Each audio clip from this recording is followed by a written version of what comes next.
I am living very rural in a small village with maybe 10 or 15 houses, but close to the highway. You can drive there within 5 minutes, and it's also about 10 minutes away from town. If you cross the street, it just takes you about a 10-minute walk to reach the forest. Christmas Day. In the afternoon, my partner and I decided to go for a little digestive walk, as we were really stuffed from all the food. It was about 5 p.m. and it was already dark when we left, and we had a big and bright LED flashlight with us. I also took my camera and my flash, as I love taking pictures of nature at night. We decided to walk in a little country road towards the forest, then turn right, following a small graveled cycle track close to the forest border, which connects our village and the next, about a 15 to 20 minute walk between villages. In the middle part of the track, you have to walk through a small bit of forest. It was rather dark and the trees were very high and quite dense. When we entered, I saw our flashlight reflecting on something and recognized a car being parked there on the side of the track, close to the trees. This struck me as odd, as cars are not allowed to drive there, and the path was very narrow and hidden, so I was a bit cautious. My partner pointed out the light inside of the car, and it seemed to be empty. I also noticed that the windows were frozen, so it must have been parked there for a while. A bit in front of the car, I spotted a tree with an intriguing structure and asked my partner to point the flashlight towards it so I could focus better and photograph it with my flash.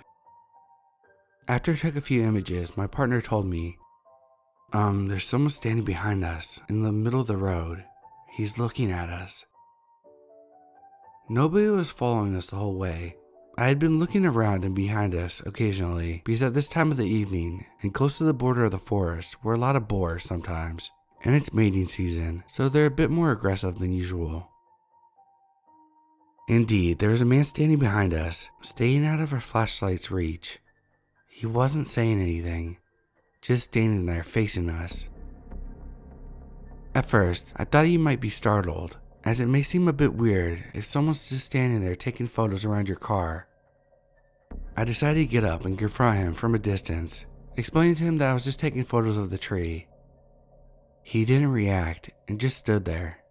I then went on to ask him if he needed some light, and he replied that it wasn't necessary. It was odd, but I was calm, sure about there being a normal explanation for his behavior. Nonetheless, my partner and I decided to get the fuck out of there and follow the path leading to the next village. Maybe about 5 to 7 minutes until we reached it. I remember the letters on his license plate, not the numbers though, unfortunately, and Googled it, and it turned out that he's from a city about 6 hours away from our village. Mind you, the country I live in is in a very strict lockdown right now, so you're only allowed to travel if you have very urgent reasons. After we reached the lantern of the next village, we looked back and observed the car driving a bit out of the forest, turning around, and then going back inside. I was able to see that he parked there again and turned off his lights, not leaving the forest. We then went home a much longer way than we initially intended, as I didn't want to go back there for obvious reasons. Our flashlight battery died on the way, and my phone battery was low, so I didn't want to call the police right then, but I called them as soon as I arrived home and gave them all the details. Big regret that I didn't memorize the whole license plate, but it was just so surprising that I seriously didn't think about it. Also, it only occurred to me as really strange when I thought about the frozen windows, plus him having no light and not responding. He did seem to be sneaking up on us when I sat down to take the photo. I think I was very lucky to have my partner, the camera, and a bright light with me. I don't want to imagine what would have happened if I was alone. So creepy guy sneaking around the forest, let's not meet. Edit. When I told my housemate, she theorized that he may be spying on houses very close to the forest border, as you can easily look into their backyards without being seen. You'd have to walk a bit up a hill and further, about 5 minutes, but I think it's likely. I had thought about photographing the car when we entered the forest part of the path, but for some reason I felt unwell about it and decided not to do it, despite it being an interesting scene. In hindsight, I believe I was saved by this, as he must have hidden behind trees close to the car and the forest entrance. If he was planning on burglary, or worse, dumping a body, I think it's not unlikely that he may have attacked me if he realized I took a photo of his car with a recognizable license plate. Update. Went back to the spot and found a tape marking one of the trees. A very small hideout, more to store things than to sit in, as well as some cut off part of backpack.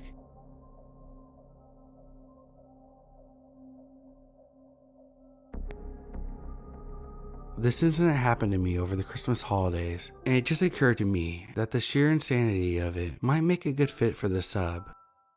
For reference, I'm a 24-year-old female. My cousin and I decided to go up a few hours north for a nice winter cabin weekend. It was great, nothing creepy at all. On our final day, we packed up at 6 a.m. and hopped into the car to get an early start on the 5-hour drive we had ahead of us. It was a foggy morning, not actively snowing, but previous snowfalls had piled up quite a bit, making the drive a little risky in the dark early hours of the morning. My cousin was driving, and we were chatting and listening to a podcast, not too aware of our surroundings. We were about 20 minutes into our drive when, unfortunately, the car skidded off the road a little, and we slightly grazed a tree. We got out and took a look, and by some miracle there was no damage or anything to the car. As my cousin and I started to laugh with relief, we were just thanking our luck.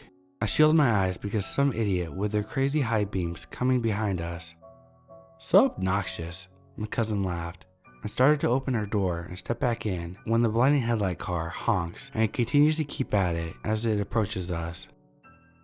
My cousin and I look at each other, super confused, but quickly hop back in the car. The vehicle begins to slow down, and we're able to see that there's a man in the driver's seat. He finally takes his hand off the horn and pulls up right next to my cousin's car, which was dumb because we were off the road and it was crazy slippery.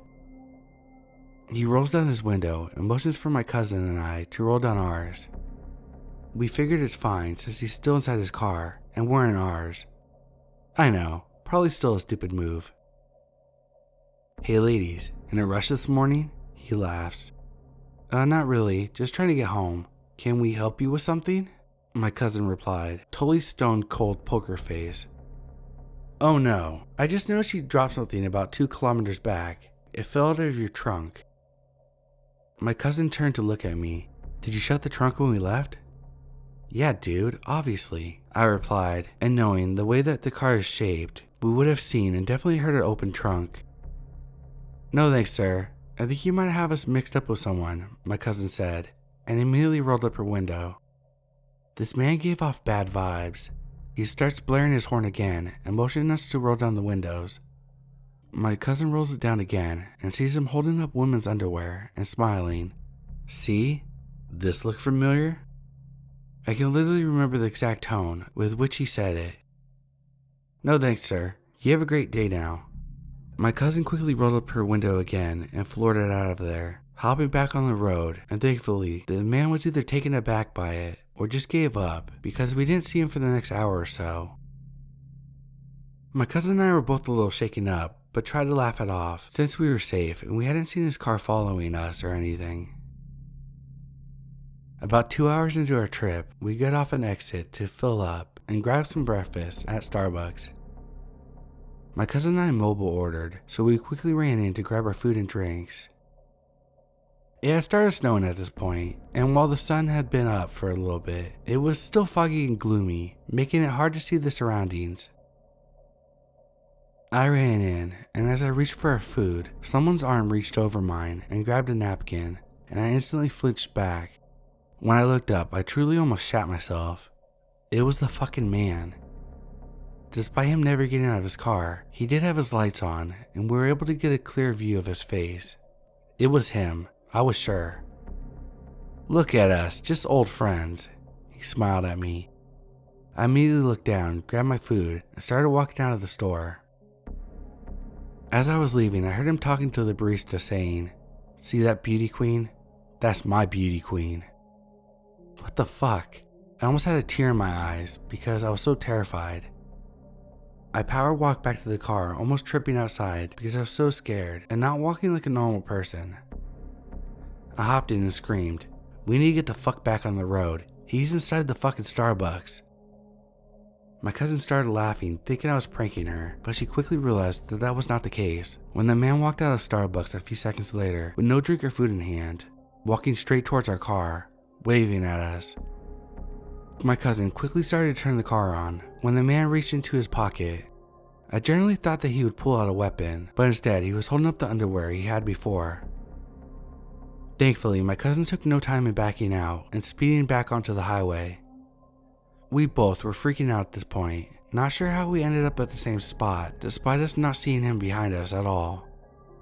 He could have taken some sort of back roads that we didn't know about, but would have taken him much longer than us to get there. Unless he was trailing behind us, I don't know. We quickly tried to find an alternate route on our Maps app, and thankfully there was one that made us go through some local roads, which we hope might help. Of course, with our luck, as we were going through the smaller town, I felt the car getting gradually slower on my side. We pulled over at a well-lit gas station and realized that we were losing air in one of the tires. We were both too scared to get out, but figured that if we both went out together, it would be less scary, so we did. We filled the tire with some air and it seemed to be okay. We got back into the car, back on our way. Everything seemed to be fine until about 10 minutes later when this car seemed to appear out of nowhere directly behind us. My cousin and I looked at each other, having no idea what to do if it was the man. Our suspicions were confirmed when he blared his stupid horn yet again and quickly swerved off the road to get right next to us. So this time he was on my side. He had his windows rolled down, screaming at us. At this point, I gave zero fucks and called my brother-in-law, who was a cop.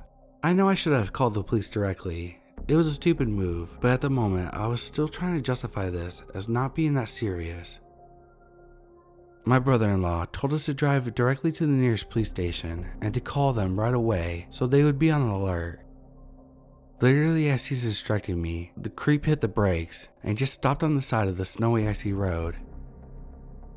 We were still speeding away, so it quickly got harder to see him, but from what I could make out, he had gotten out of his car and was just sitting on the hood. Just fucking sitting on the hood of his car in freezing snowy weather. My cousin and I did not want to stop or do anything, with only about an hour left in our journey. We decided to just book it straight home, and thankfully that was the end of that. I know we made a lot of mistakes that could have potentially had horrible consequences, but I'm super happy we made it out alive and unharmed. I still don't know how he caught up to us seemingly magically and why he just sat there at the end, but I don't even want to find out at this point.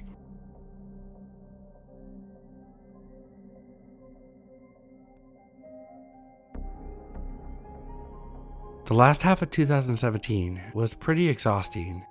The most draining part, both emotionally, physically, and financially, has been the laborious task of moving my father into an aged care facility due to his rapidly advancing dementia. He lives in Tasmania, where I grew up. I'm currently living and working in Brisbane, which is about 1,500 miles north of Tasmania. I have been making the 3.5-hour flight down to Tasmania about twice a month to sort out my dad's situation. I have been busy myself by fixing his empty, dilapidated home in order to get it ready to be sold. I moved out all of his furniture and belongings, save for a pile of blankets and pillows that I turned into a makeshift bed on the floor while I'm visiting. The house is situated in a semi-rural area, surrounded by overgrown trees and bushes. It's an old house, it's damp, everything creaks, and there's currently no electricity, which makes the nighttime very creepy. The house itself is not very secure. No alarm system. Doors have locks, but a forceful nudge will pop them right open. I flew in on Christmas Eve in the late evening, picked up the rental car to make the hour-long drive to the house. I stopped at a mate's place who lived about 10 minutes away from my dad's place. We had a few beers and shot the shit about the year that had just passed. After about a couple hours, I realized I probably had to pass the legal blood alcohol limit to drive. My mate's legendary wife dropped me off at my dad's and offered to come back in the morning to pick me up and go back to their place to get my car. A Christmas miracle. I entered my dad's house around midnight. Inside the house was pitch black, and in my slightly drunk state, I flipped on the light switch and nothing happened. Oh yeah, that's right, no power. Using my phone as a light to navigate my way through the house over the creaky floorboards, I noticed that some of the tools that I had left laying around the house had been stolen. I sighed and accepted the fact that it was my own stupid fault for leaving them out in an unsecure house. Some kids probably noticed that no one was living there and took advantage of the situation. It was a tad unsettling knowing someone had been there, but I didn't bother calling the police over a hammer, wrench, and screwdriver that came to the grand total of $16.50. The good news is the big toolbox which I kept locked in the laundry cupboard that had the most expensive power tools was still intact. I studied the padlock and the space around it, and it looked like it was pretty scratched up and dented, like someone crudely attempted to prise it open. Nice try, dickheads, I said aloud to myself. The toolbox is very heavy, too big for one person to carry it, unless you're Andre the Giant.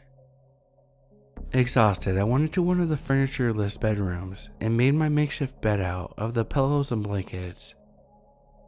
I couldn't get comfortable, and it was taking me a while to drift off to sleep. As I was laying there, the only sounds I could hear over the ringing of my tenderness was the gentle rustle of the wind through the trees. I could also hear what sounded like the unmistakable crunch of boots on the gravel driveway that went up the side of the house. I tried to listen harder. Then there was a loud gong sound of something solid coming in contact with the metal railing that leads up to the back door. This made me sit up, wide-eyed, while my heart rate starts to increase. Maybe it was a wallaby or a possum. I sit there, as still as possible, just listening. I can hear the sound of the trees and the wind, and nothing else for a few moments, and I start to calm down. This was interrupted by the pop and squeak of our back door being pushed open. Fuck, I froze, not knowing what to do. I could hear footsteps creaking through the back of the house, and I hear the laundry cupboard being opened. I was at the other end of the hallway, but I could hear whispering. The only words I could make out were, "There, shh, quick." I pulled myself together and pulled out my phone to call the police. I chat with the dispatcher while burying my head under a pillow to muffle my voice. I explain the situation to the dispatcher, and she says that police are on their way. While this is happening, I hear a clink of what I can only assume the lock of the toolbox being broken. The dispatcher suggests I lock the door of the room I'm in. I agree, and I slowly crawl across the room to the door. One of the floorboards creaks so freaking loudly. I froze, and I hear dead silence from the laundry room. They must have heard. After about 30 seconds of standing still, I try to make another step and get another high-pitched creak. But this one seemed to work in my favor because I hear the new house guests scatter away out the back door. I lock the bedroom door and tell the dispatchers that I think they've gone. She tells me to stay put until the police arrive, and I tell her that I'm more than happy to comply. After about 5 minutes, the cops arrive, and the dispatcher bids me a farewell. The police did a search of the area, but found nothing. As expected, they had tried to break open the toolbox. One of the cops says, "Why didn't they just have bolt cutters? Fucking amateurs." And we all have a little laugh. I explained to the police about how when I came home, some of the tools that I left laying around were stolen, and that this toolbox already looked like it had been attempted to be broken into. Upon hearing that, the other cop stated his theory of how the events took place. They probably broke in earlier tonight before you got there. They grabbed what they could grab, tried to open the toolbox but couldn't, and then left to get something to open it up with. While they were gone, you came home, and then they arrived back here to open the toolbox. I doubt they are dangerous, probably just kids. I make a report and that's that. I stayed up until sunrise and then decided to have a couple hours of sleep until Lucy came to pick me up to collect my car. I asked if I could keep the tools at their place for safekeeping, to which they agree. I drove down to my dad's old folks' home and had a Christmas lunch with him and his new elderly buddies. The following day, I go to a hardware store and purchase some newer, sturdier door locks.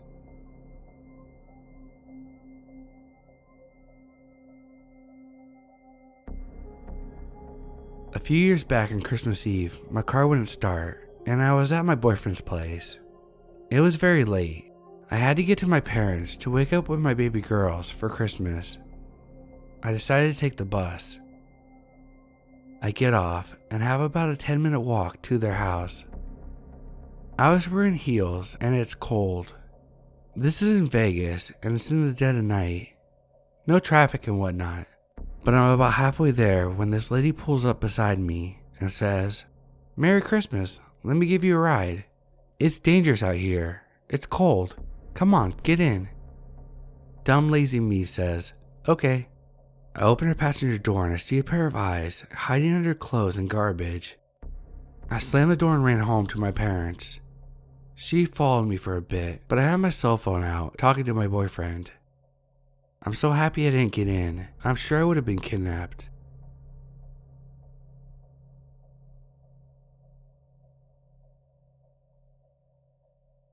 This story took place only last week, just before Christmas. My friends and I decided to go out for a few drinks to celebrate Christmas.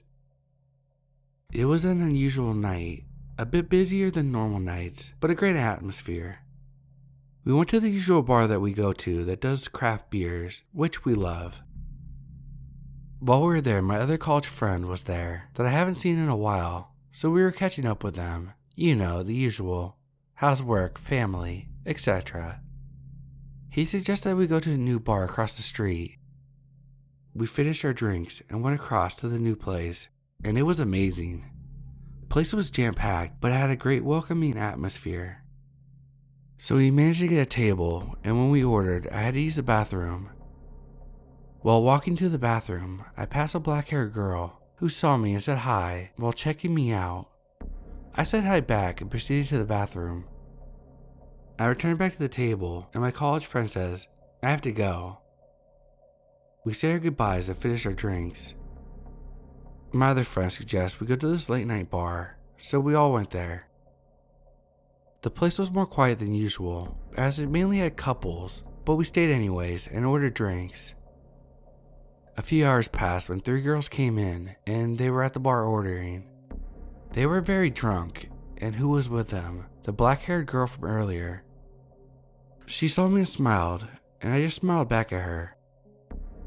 About 10 minutes later, she comes over to my table and says my name.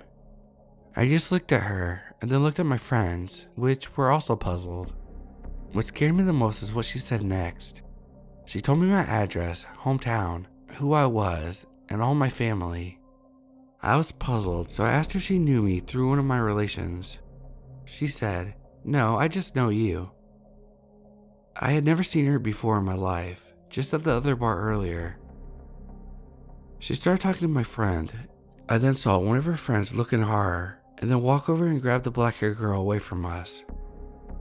We just looked at each other stunned, like what just happened. We decided to go out to the smoking area to have a smoke. While walking to the table, I passed this small blonde woman who called me by my name, and I said hi to her, puzzled. I walked a little further, and I slightly looked back in her direction. She was with another girl, and I heard her say to her, "Fuck," I called him by his name, and then they left. We left a little while later, and nothing crazy happened since. Nearly everywhere I go, people always come up to me and talk to me. I guess I seem like a friendly face. This story had me more puzzled than scared.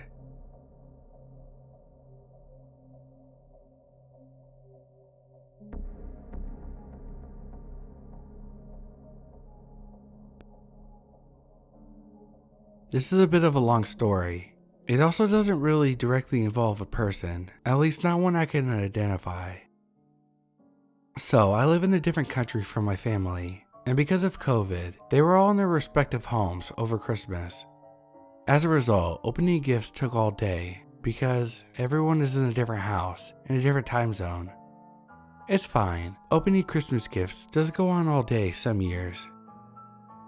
So this year, I finally get to open my last gift about 9 a.m. my time. I was online with my sister, who was 7 hours behind me, and then I realized I had one more gift left that had no name on the tag. It came from Amazon weeks earlier and was in one of their gift bags. My sister assured me that it wasn't her, so I opened it with her on the line. It was a set of knives. I had this on my wish list, and it was a nice surprise, but I still had no idea who it came from. As I was hanging out with my sister, my older sister started FaceTiming her, so I asked her to check whether she had sent the gift, but we missed it in all the chaos. So my sister Brandy confirms to my sister Ashley that no, she did not send them. So since both sisters are confirming that I didn't send them, I believe both of them, no question. I know that my brother is at my parents' house, so I messaged him to double check that neither him or my parents had sent me them. He confirms that it definitely wasn't either of them.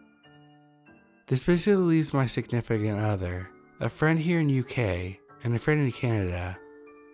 Because of COVID, we all agreed to have a gift-free Christmas this year. There's really only those 3 left, as no one else knows my Amazon wish list, as in, you'd have to search for it if you weren't one of those who subscribe to it, if you follow. My significant other says no, he didn't order them, but did confess that he did buy me a small gift once he finishes isolating from visiting his family. My friend in the UK says it wasn't her, even though that's exactly the kind of prank she'd pull, seeing that we're both true crime junkies. But she's pissed that she didn't think of it herself. She would without question tell me if it was her, if she knew I was concerned though, and categorically promised that she did not do it. Lastly, my friend from Canada says it wasn't her because she didn't even know about my wish list and asked for the link. She actually went on it and did buy me something for after Christmas. So I turned back to the gift. I checked when it was sent. The first week of December. I asked Amazon if they could tell me who sent it so I could thank them. As expected, under data protection laws, they can't tell me who sent them. I rechecked the tag and realized it's been overwritten. This is the bit that is a little creepy and sinister. The default Amazon gift card reading is a jovial, "Enjoy your gift." This tag had been written over in all caps, not so jolly, "Enjoy your gift," which slightly was more menacing, considering this is a knife block and a set of 5 kitchen knives. So basically, I got sent knives with a slightly but definitely menacing message from someone who must know me. It can't be an accident. It would take going into my wish list, selecting the gift, ticking for gift wrapping, changing the text, reviewing the order, and placing the order and then paying. There's no way this was accidental. So the only person I could think of is a person with whom I've been friends with for over a decade. She's become quite anti-vax and very abrasive, and I called her on it. She didn't take it well, and we effectively ended our friendship about a week before the knives were sent. She knew I had a wish list. Money isn't a huge issue to her, so spending €40 on a knife block wouldn't be a problem. I didn't want to ask her as the last 2 times we spoke, she tried to get me to argue for 2 days, and I have no interest in rekindling that fire. So I just wanted a little feedback really. I know it's not my family or my 3 friends. They aren't the kind to hold out on a joke if they know it's disturbing me. This other ex-friend, well, it seems odd to pay good money for something I clearly want, but not take the credit. But then, I guess she has the out that if I asked whether she sent them, she could always say, "Oh, I must not have filled out the gift card," even though it's clearly been overwritten. It's entirely possible that she moseyed on into my wish list as she bought from it before and had access, and picked knives as a sort of "you'll need more knives, all the old ones are in my back" type of idea. If it is her, there's no nice meaning behind it is what I'm saying.